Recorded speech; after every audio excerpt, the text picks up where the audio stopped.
My name is P.G. Peeples. Professionally, I am the president, CEO of the Urban League in Lexington, Kentucky. But I'm a member of the Lynch Eastern Kentucky Social Club and have been involved for quite some time. Okay, so tell me about this.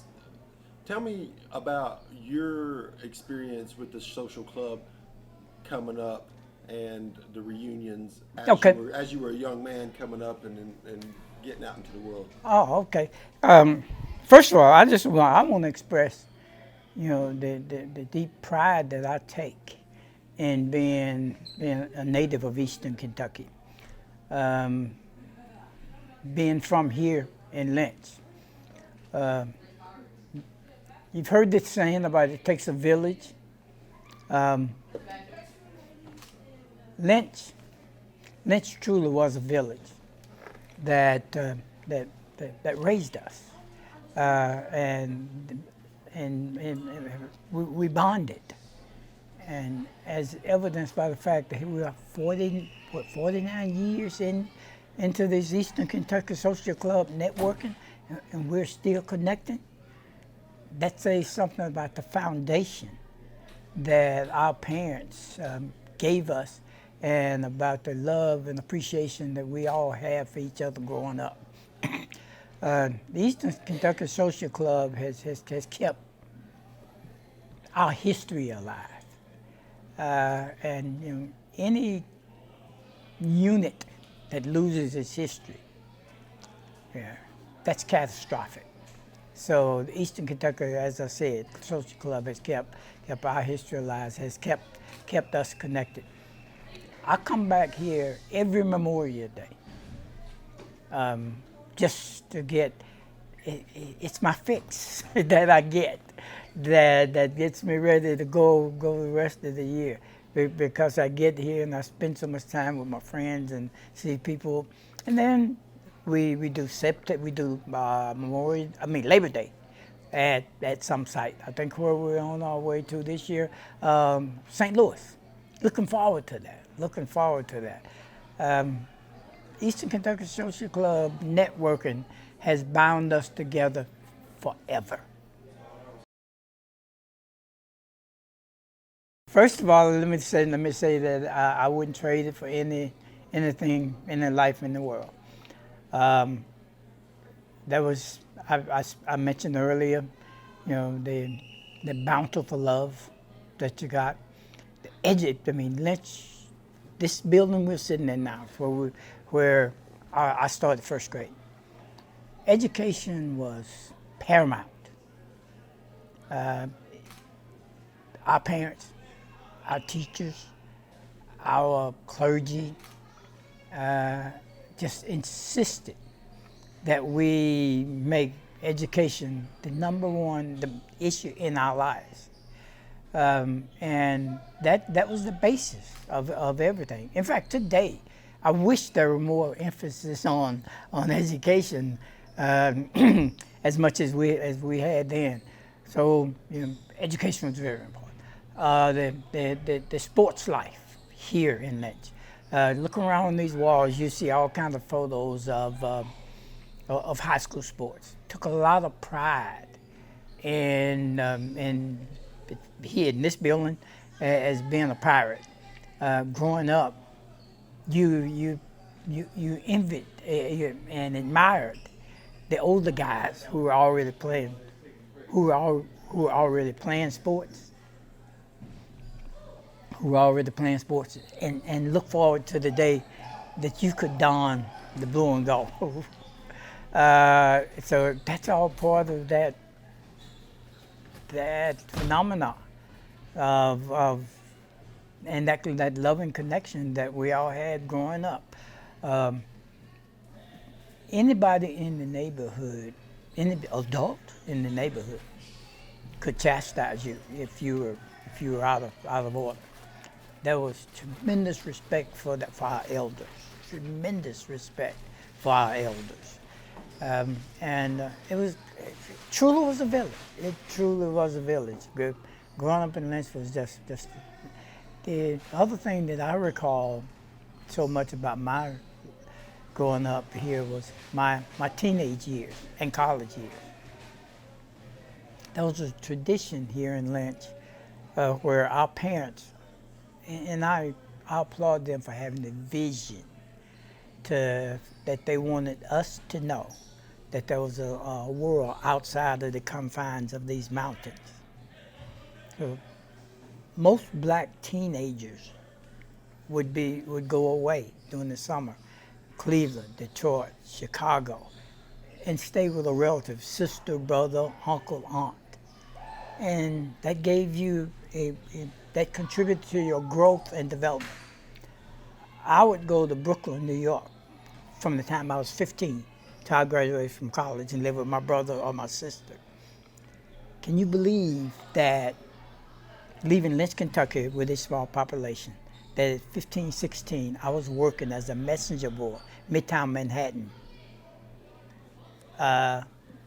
New York City. And a lot of my other friends had jobs all over in those cities. But let me go back to saying how it contributed to our growth and development. You learned. You learned how to develop your work ethic. You learn how to manage money.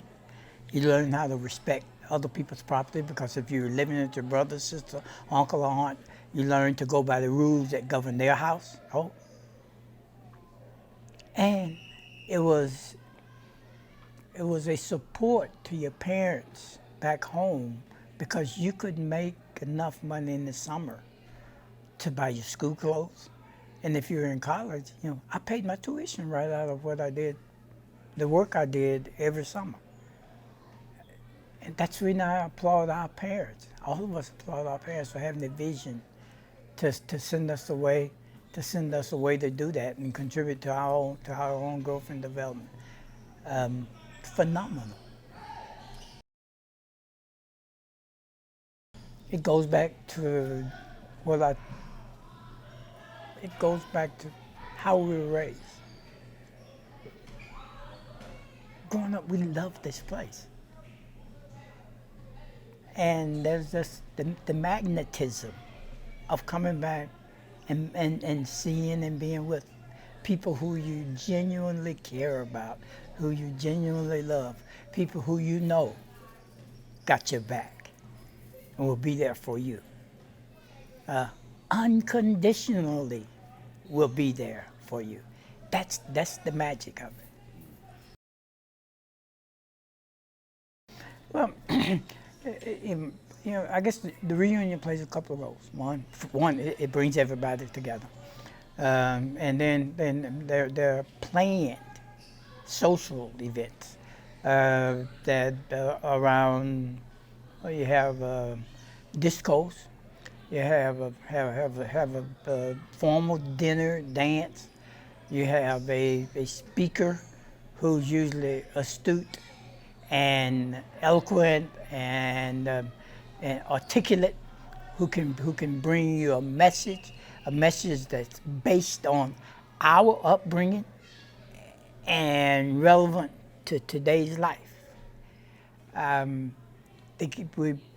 It gave, over the years, us a chance to bring along our next generation, our kids, and let them see, feel, and understand what Lynch, what growing up here was all about.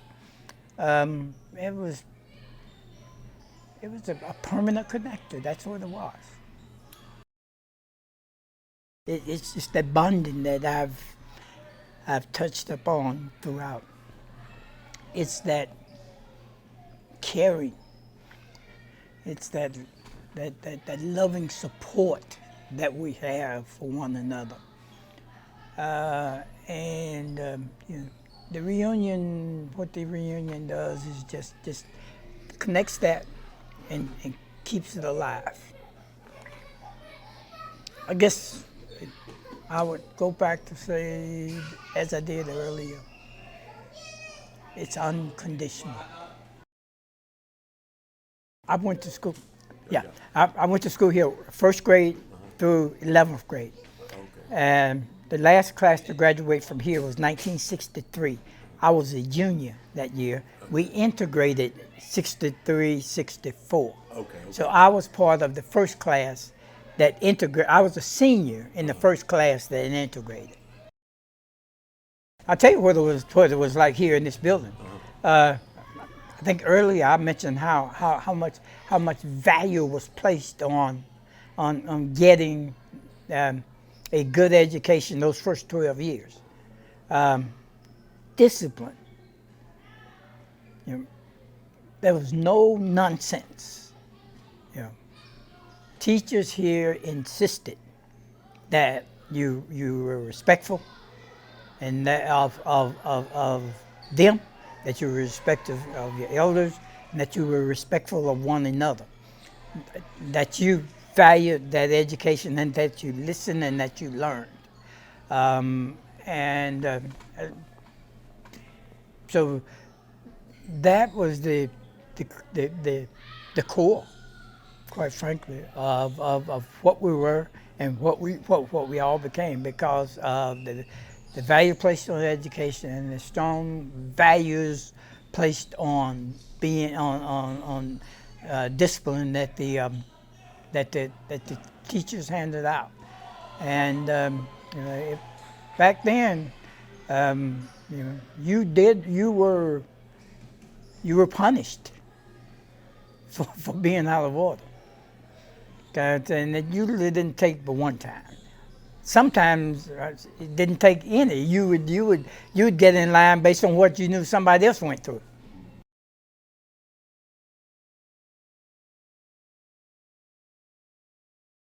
Well, as I mentioned, every summer I would go and live with my brother and sister in New York. And I went away I left here and